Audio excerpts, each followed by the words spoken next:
Let me start the recording now. Did I? Yes. Okay, perfect. So today's session is going to focus on the max reading program, and I labeled it max reading levels 2 through 12. Obviously, that's a wide range of levels, but the steps themselves or the activities that the students have to complete on the max reading program on that range of levels will be the same. What's going to change is the level of the text. So the difficulty of the text, the vocabulary, maybe some questions are going to be harder here and there, but the sequence of steps that the program will take them through will be the same, whether they're on level 2 or 3 or 4 or 8 or 9 or 12. So I'm sharing my screen right now. I'm going to log into one of my accounts.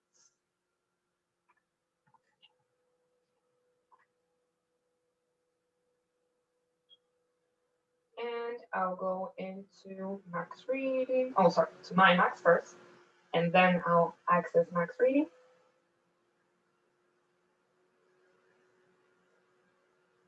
Remember that as a teacher, you'll have access to all the levels, but your students will just have access to one level at a time.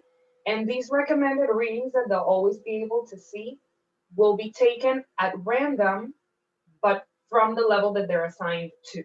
So in my case, sometimes it shows stories from kindergarten level, sometimes it shows stories from level 9, sometimes it's mixed because I'm logging in as a teacher usually. So I have access to all that range of levels. The system just takes some samples here and there and displays them for easy access. I don't need to choose any of the recommended readings. Just know that on your account, the levels for those are going to be mixed up, but on your student's account, they'll just see options from the level that they're currently assigned to. So the steps that we're about to see are going to be present, like I said, on levels 2 all the way through 12. The only thing that's going to change is the topics that I'm going to be reading about and the content itself, the difficulty of the text that I'm reading. So I'm going to go ahead and choose level 4, which is equivalent to grade 4. Remember, these levels and these numbers are equivalent to grade, so 4 would be 4th grade level. And I'll remind you about the names of the books that I can see on the left-hand side of my screen, each of them with a number in parentheses. I'll remind you what those numbers are. One, it represents the difficulty of the chapters in that book in comparison to other books in that level. So if my student has access to level 4, they can pick and choose any book that they want, any chapter that they want. The numbers or the books that have a higher number in parentheses are the harder books in this level.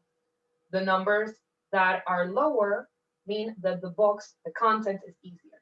So in this case, the book History and the book My Weekend have the lowest number out of the ones in parentheses. I know that those are the easiest stories on level 4. Then I would have Famous Cities and Sporting Events. And then the hardest book here on level 4 would be Alaska. So on one hand, it shows me or points me to the difficulty of the chapters in that book. And the second thing that that number represents is the amount of progress points that the students get by finishing chapters with a good score. When it comes to the max reading program, and when it comes to the reports that you can see for the max reading program, the progress is measured on good grades or based on good grades for each individual chapter that the students finished. A good grade is 75% or higher. So for every single chapter that the student finishes with 75% score or higher, they're going to get a certain amount of progress points. How do I know how many points they get per chapter? Because I have the number in parentheses. So for every chapter on the history book that I finish with a good score, I'm going to get 2 points per chapter. For every chapter on famous cities that I finish with a good score, I'm going to get 3 points each. Remember that these progress points will help the students move on to the next level. They don't need to finish an entire level.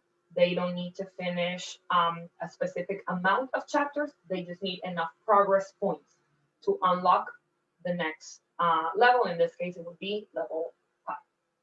So I'm choosing the book Famous Cities I'm gonna go into the Paris chapter, and we have the steps that we need to go through on the top of the screen. Like I said, these steps are gonna be in level 2 all the way through 12.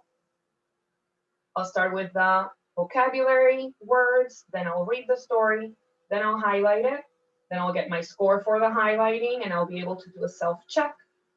Then I'll write my outline, then my summary, or I'll answer an open-ended question. I can choose which one I want to go with. Then I have my multiple choice reading comprehension part, and then I get my score at the end, which will allow me to play the games or not. If I don't get a good enough score, I won't be able to play the games. If I get a good score, I am able to play it. So I'll go through the steps one by one, starting with max vocab. You notice that there's some words highlighted in gray. Those are the vocabulary words for this specific chapter. And the idea is that we want the students to go over those words, make sure that they understand them, or that at least they have some sort of idea of what those words are. And if they don't, we want them to click on them and see a definition, how to use those words in sentences, synonyms and antonyms when relevant, so that by the time that they get to the next step, which is the actual reading, and they bump into these words, they'll know what they are, somewhat at least they'll know what they're about. So the first step is always going to be max vocab. I'll have anywhere between 5 to 15 vocabulary words on each chapter. The idea is that I want my students to focus on those and click on the ones that they don't understand. If you're using Max Reading as a kind of guided instruction tool, this might be a good place for you to add an additional exercise. Remember, you can always reinforce or supplement the software with offline components, right? So for example, here might be a good place for you to have the students work on this new vocabulary, come up with original sentences with these new words that we're learning, and then move on to the reading. For now, I'm just going to move ahead. And I have the actual reading. I'm going to scroll down a little bit, and I'm going to enlarge the font here. Go ahead and read at least the first 2 paragraphs of the story, so we kind of know what it's about. I'm not going to test you on it, don't worry.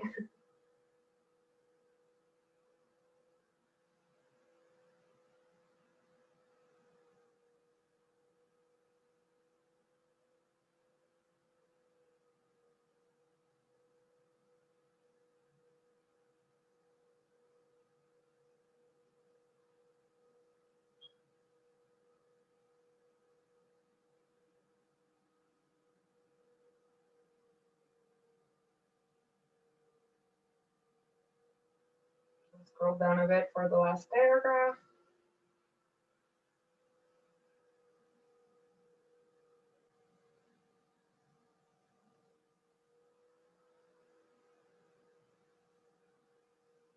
And I'll go on and move ahead by clicking OK next.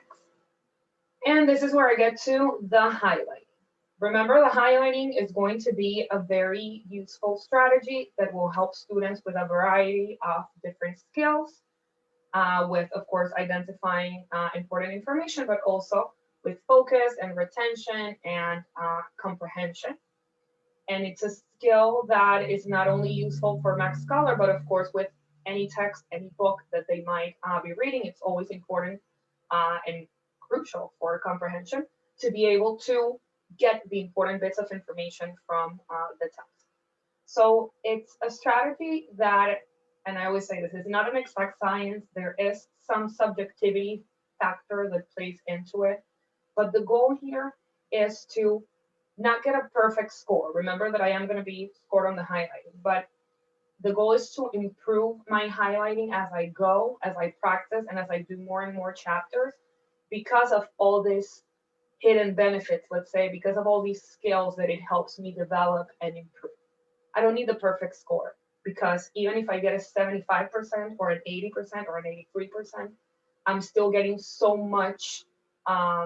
many benefits from it in addition to the score. So that's why the bar is set at 75%. That's Remember, I said that's what's considered a good score. Anything above that is good. Anything below, not absolutely terrible, but there's room for improvement. So 75% is the bar that I'm trying to reach. And in order to do so, the system is going to take into consideration my highlighting and my reading comprehension, the questions that are coming up here. So it's going to be a combination of those two. In order to do the highlighting, there's three things that I want to identify, and those are going to be the topic, main idea, and important. The topic will be in blue. Remember to always select the highlighter that you want to use. You'll notice that it pops out to the left. And for the topic, I'm always looking for something short and sweet. 1, 2, 3 words at most. And it's usually the direct, straight answer to this question. What is the story about? Or who is the story about? Usually when you ask that to your students, they'll go ahead and summarize the entire story. But what you want is a straight answer.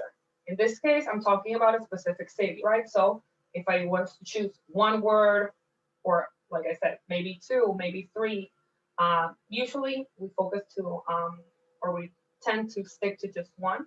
If I was to choose one word that lets me know what the story was about, I would choose the word Paris. The story is about Paris and different things that happen in Paris or that are in Paris. So I'll go ahead and highlight the topic once, only the first time that I see it on the text. And in order to do so, I just click on my highlighter and I click on the word that I want to highlight. I don't need to drag the mouse. So once I have my one topic highlighted, I'm going to go ahead and highlight my one main idea. The main idea is a full idea, a full sentence. I'm expecting not 1 or 2 words, but actually a whole string of words that give me the most generalized type of statement that encompasses what the story is mostly about. Every story, this one is pretty straightforward, but on every story, even those in higher levels where it becomes more complex and it's a little bit longer, there might be many things that are being talked about in the text. But the main idea is always going to be one overall encompassing sentence that I can associate the most details to. So the story can talk about a lot of things, but there's always going to be some recurring theme or something that appears throughout the text. Those are going to be important details that I'm eventually going to find. But if I were to categorize all these details under one main sentence or statement or idea, that is the main idea sentence that I'm trying to highlight and green. I always give the analogy of think about the main idea as an umbrella. Under that umbrella, I want to tuck in as many details as possible. And even though I might have multiple sentences that I can tuck details under their umbrella, there's always going to be one where I can tuck in the most. That is going to be my main idea. In this case, it's right there at the beginning, and it's the statement that Paris is an amazing place to visit. There's other statements that I could think are very encompassing and setting the tone for the story, like Paris is known for its fabulous food, because they talk a lot about food. And I could say that Paris is well known as a romantic place to visit. It gives many details about that as well. But both of those would also be encompassed in the fact that Paris is an amazing place to visit. So if I were to check my umbrellas and see how many details I'm talking under each of those, the sentence, Paris is an amazing place to visit, is the one that would have the most things under it. And that's how I decide what the main idea is, in the case that it's difficult to just tell, obviously, what it is. So I have my one topic and my one main idea. The rest of my highlighting will be focused on the color yellow. And that's going to be for important details. Important details are going to be the words, keywords, that support that topic and main idea. So I know that Paris is an amazing place to visit. I'm going to highlight keywords that let me know that Paris is an amazing place to visit. Depending on the story, depending on the narrative, depending on the level as well, I'm going to have more or less words to highlight. And I emphasize the words because I'm not going to highlight sentences. I'm not going to highlight phrases for the important details. It's just going to be keywords. It's all a matter of practicing the fact of, or getting better at the exercise of being able to pick apart the information and really be selective as to what is important and what isn't. So in order to highlight the main ideas, what I would do is reread each sentence, reread each paragraph, sorry, and ask myself after I read it, is this sentence giving me information that supports the fact that Paris is an amazing place to visit?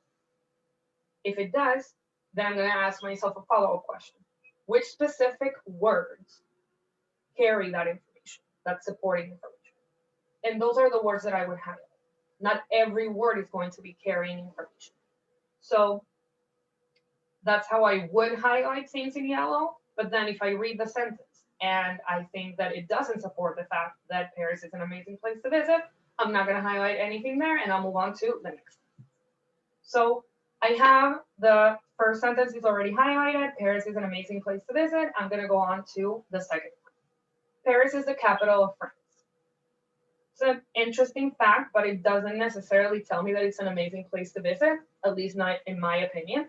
So I'm not going to highlight anything there. I'll keep going. It has famous buildings, boat rides on the Seine River that flows through Paris, and many wonderful restaurants. That starts talking about different landmarks there, things that you can do and see. So I do think that there's things in that sentence that support the fact that Paris is an amazing place to visit. So then I'm going to ask myself, which specific words support it? And I'm going to highlight famous buildings. I'm going to highlight boat rides on the Seine River. And I'm going to highlight wonderful restaurants. So notice that I didn't highlight every single word. I left out words like it, has, on, the, that, flows through Paris. That's where the subjectivity comes in. Maybe I do want to highlight that the Seine River flows through Paris, but I know that I'm talking about Paris, so to me it's kind of obvious. I wouldn't highlight it. And the word and, many, those words that I left off, that I did not highlight in yellow, they're not really adding any meaningful information to the key words that do support the fact that Paris is an amazing place to visit. The famous building, the boat rides on the river, and the wonderful restaurant. So by just reading those words in yellow, I get the important information, the supporting information that that sentence was giving for the main idea. And then the last sentence on this paragraph says, Paris is known for its fabulous food, fashion, art, gardens, and roads. Pretty much every single word in that sentence supports that main idea. So I would highlight that it has fabulous food, fashion, art, gardens, and roads. Like I said, depending on the type of text, depending on the narrative, depending on the topic, you're going to have a lot of yellow sometimes, and sometimes not too much at all. So it's all a matter of taking one story at a time and going over it the same way that I go over each of them. Let me reread everything, ask myself those questions after every sentence. Do I have supporting information here? Do I not? And if I do, which word specific? So I'll keep going on the second paragraph. Some people think that French food is the best food in the world, and there are many restaurants to try. I'm going to highlight some people think French food is the best. That to me would be enough for that sentence. From outdoor cafes, small bistros, and elegant restaurants, there are many places to eat. You could probably highlight certain things there because that supports the fact that there's good food, which supports the fact that it's a good place to visit. I'm going to go ahead and skip it. I'm going to say that it's known for fashion. If you stroll down the shopping streets, you'll get stylish clothes. And now you see that I'm just kind of skimming through it. Looking at the way people are dressed will convince anyone that Parisians know how to dress. I'm going to highlight that. It's also known for art, many museums and galleries, including the Louvre Museum, where the famous Mona Lisa is. Beautiful buildings and sites such as the Eiffel Tower and the Arc de Triomphe. And I'm going to leave the last paragraph. I'm not going to highlight. Side note, you have the option to view what the right highlighting is. You have this button to view as teacher, which will superimpose. So you can see that better. Here, this is what I've been doing. This is my highlighting. And when I click view as teacher, see that it superimposes it. So these are all the possible words that would be considered supporting of that main idea. I highlighted a little bit less, but I'm just gonna be happy with this and click. And then I have my scores. So notice that the score is broken down into topic, main idea, and details. And my detail score is rather low because if you compare the left-hand side of the screen, which is my highlighting, to the right-hand side of the screen, there's significantly less words highlighted. But notice that overall my score is 80%. So I did pass that line of 75% score or higher. That's because the topic and the main idea are the things that carry the most weight for the score. And the details, because there's this subjectivity factor that pops in here and there, it's a lot more lenient. It's a lot more flexible. So as long as I get the very important words, which I did for the most part, I'm going to get a good score. Karen, do you have a question? Yes, I did.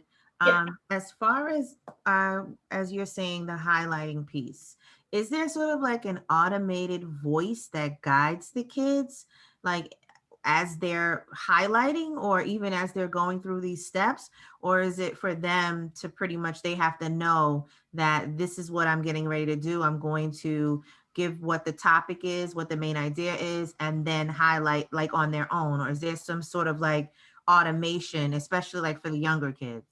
So initially, as you go, this is an account that I've used before, but as you go through the steps in between one and the other, you do have a little pop-up with instructions that are read and shown to the students to read, like what is the topic, what is the main idea, etc.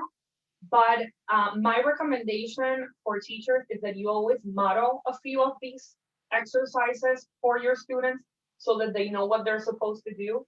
Because it's easy to forget too. It's easy to, forget the basics of the highlighting strategy, even if you get that little pop-up tutorial every now and then. So I always recommend to model it at least once a month so that the strategies are fresh with your students. Choose an easy story that your students can deal with if you're working with a group, and then just go through the steps. The steps will be the same. And then each of them can log in. Maybe they're on different levels, but they'll know what they're supposed to do each step of the way. Okay, thank you. No problem.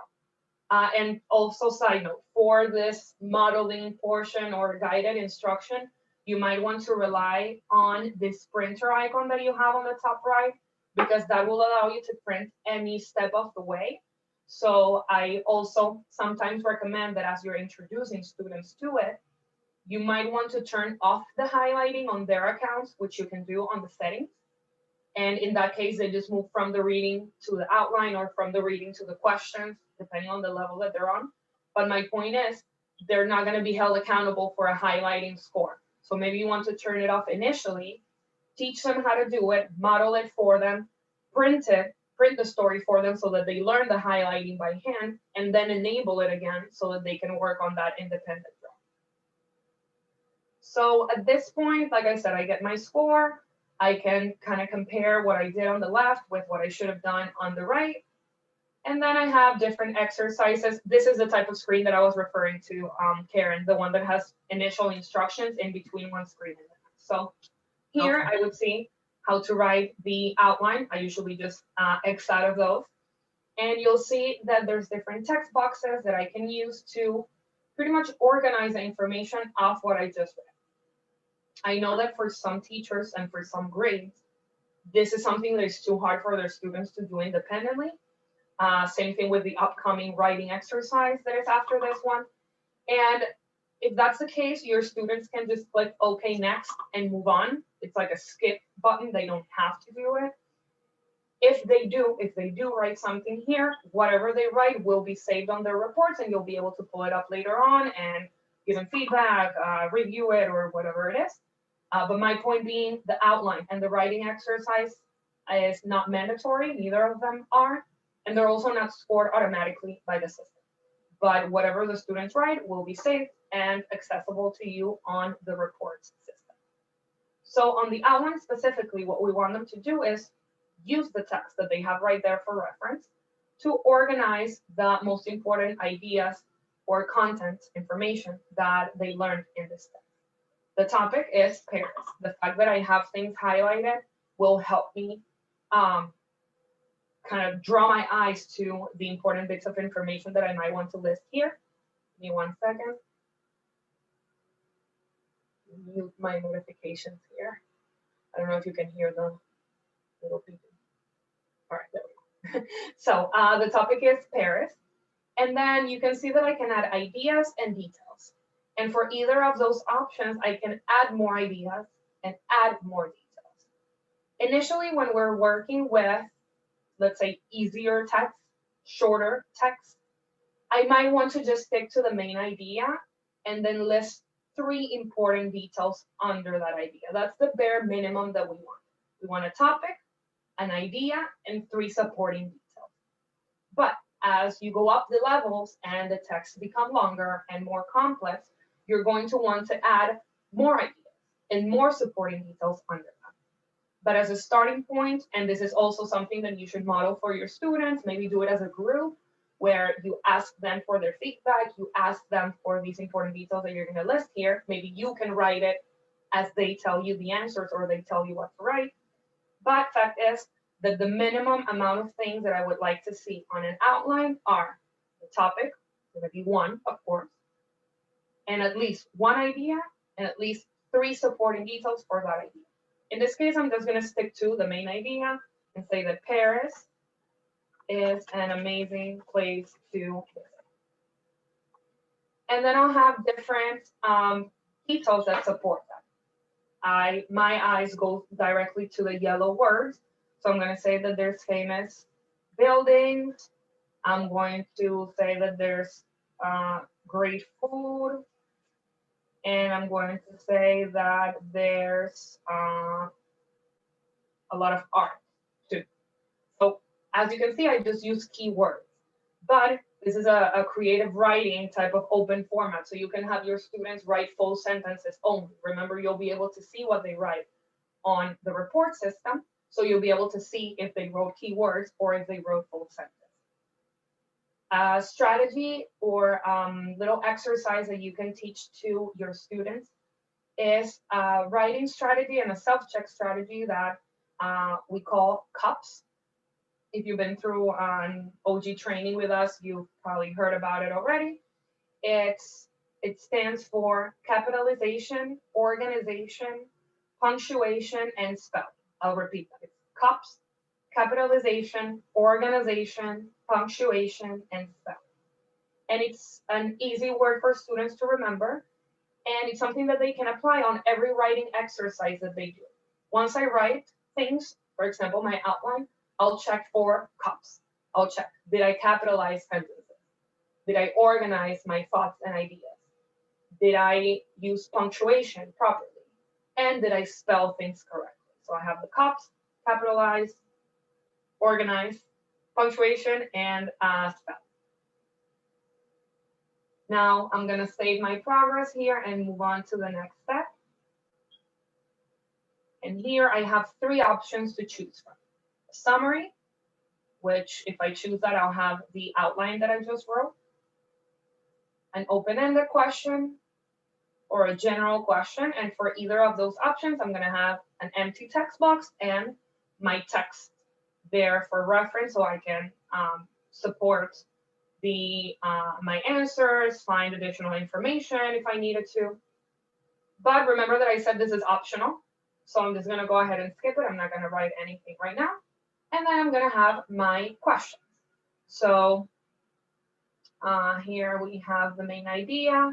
When it comes to reading, and this comes up a lot, remember that you, or let me phrase this another way. When you choose an answer, when you click on an answer, you cannot change it. So it is important that the student is aware of all the possible answers, that I read them all, and that I only click on the one that I want to click on. I can't click on something, for example, here, and then say, oh no, I wanted to choose something else. What I click on is my answer. So if I'm not sure, I can always go back to the text with this button. see the questions, see the text, and then go back to the questions to get my answer.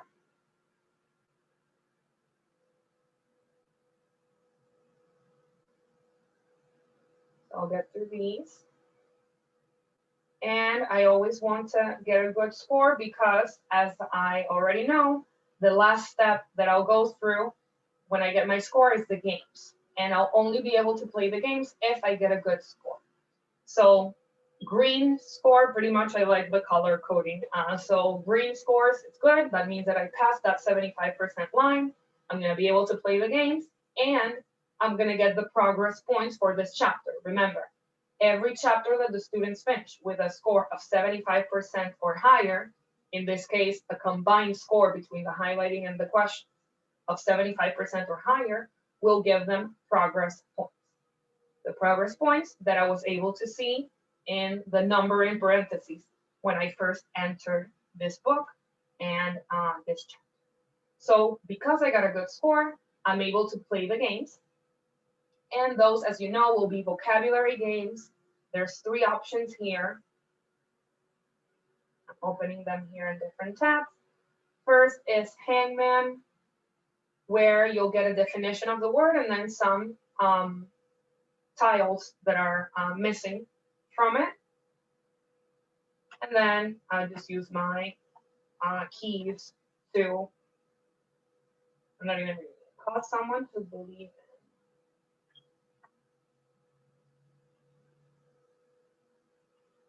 I have no idea what it is. I probably should have gone through the vocabulary words initially. Convince, obviously. Well, this is how I can practice and build on my vocabulary. That's why I said when we were first going through the words, maybe that's a good place to stop and work on vocabulary. That would have definitely helped me figure out the words.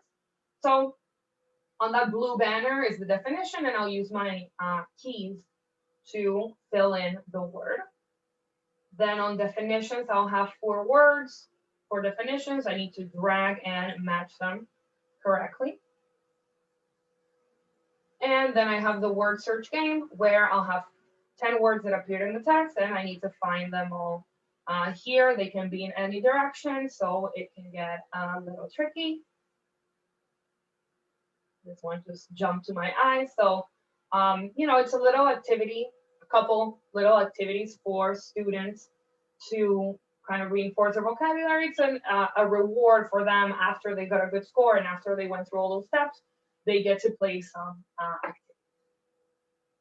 So if I go back to the scores here, here I can see the right answers. I can view my outline, my writing exercise. I could redo the chapter if I didn't get a good score. Remember that I won't be able to play the games and I won't be able to get the progress points for that chapter. So I might want to redo it. Up to you if you ask your students to redo it or not. I know that there's teachers that absolutely ask them to redo it if they don't get a good score, but they don't have to. They can just move on to a different chapter and try better, try harder to do better, is what I meant to say, next time. So I could just click next and start with another step. Now, something that I wanted to point out when it comes to the steps themselves. By default, like I was saying, levels 2 all the way through 12 will have these steps that you see on the top of my screen. But there are things that you can adjust. There are features that you can turn off. Those are, you can turn off the highlighting. If you do, the students will move on from the reading directly into the outline, and the highlighting score is not taken into consideration because we don't have it. The only thing that we keep track of, or the only thing that we give them a score for, in that case would be just the questions. So you can turn that off. You can turn off the games so that the students don't spend too much time on the word search or whatever. On your account, you can change the settings. So you will always have access to the games, and you have the printer icon. You can print those stories, games out ahead of time and just give it to your students. And in an upcoming update that we're doing on the teacher side, probably over winter break, we're also going to add a function to turn off or disable the outline and the writing exercise, so that for those students that it's too hard to do, they won't even have to pass through those screens and skip them. The icons will just not be there, and then they'll move on or skip to the next. Something that I also wanted to mention is actually found on the dashboard. Remember, you have your materials section. And for max reading, although there aren't such step-by-step lesson plans like we have for max phonics or max words, there are some things that you can get here, like instructions on how to do this type of lessons as a guided activity. Here you have the steps that the students need to do on each of the levels, a little explanation. This might be good for you to have as a guide to instruct the students. You have a how to highlight document, how to understand the progress points, reading level correlation. I know that some of you use the Lexile, some of you use the F&P, so you have a correlation chart there. And you have a worksheet where you can have students write their outlines. If you don't want them to type them in the computer, you have something like this, where they can work on the vocabulary. Remember I said you can have them come up with original sentences or write the meaning of the words that they find.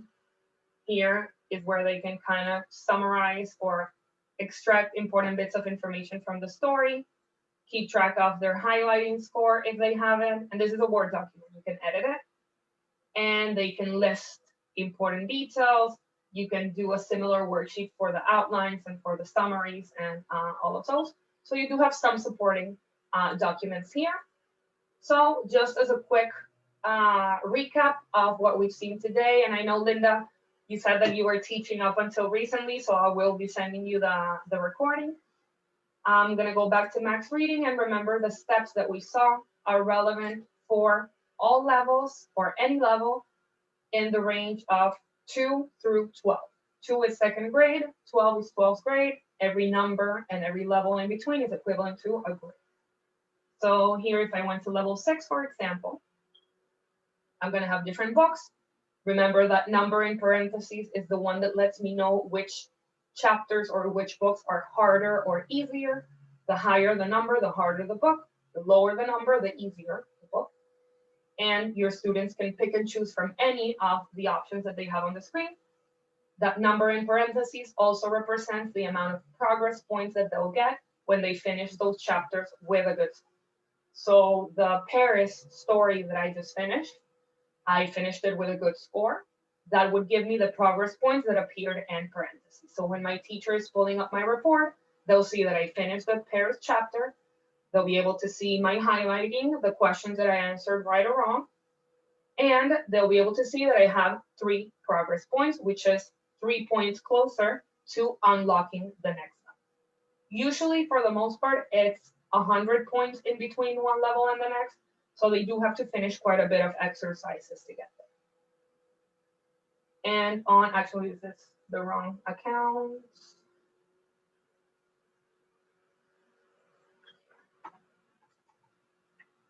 It's because I started an exercise and left it halfway done on purpose. Go to my max.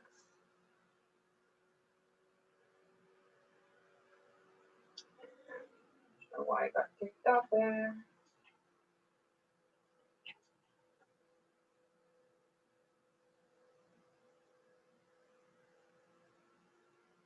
There we go. So max reading, and I want to go to level 6.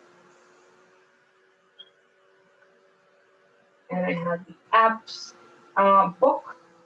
And every one of these chapters could give me 3 progress points. 3 is the number in parentheses. That's how I know. So here I had done my highlighting. I did a little bit better this time around. See that the text is significantly longer this time.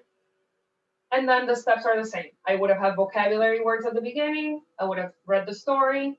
I highlighted it. And this is my score. Next is the outline. Remember, I can add ideas and add supporting details. Then I have the writing exercise where I choose to write a summary, an open-ended question, or a general question. It's one or the other. And then I go through my reading comprehension questions, and then I do my games, my vocabulary games, or I just move on to the next chapter. Remember, you have some materials, some supporting materials on your teacher dashboard, and you have the printer icon where you can print the story ahead of time and model things for your students or work with them as a group. If you have a group of students that are each on different levels, then what I recommend is choosing the lowest common denominator of level that you think they can deal with and choose one of the stories there. So you can teach them the strategies, the highlighting, for example, on the same story, and then each of them can log into their accounts, go into their levels, choose their stories. The highlighting strategy will be the same. So that's all I have for you today. I'm going to stop the recording, but keep the line open in case there's questions. Thank you for joining. See you next time.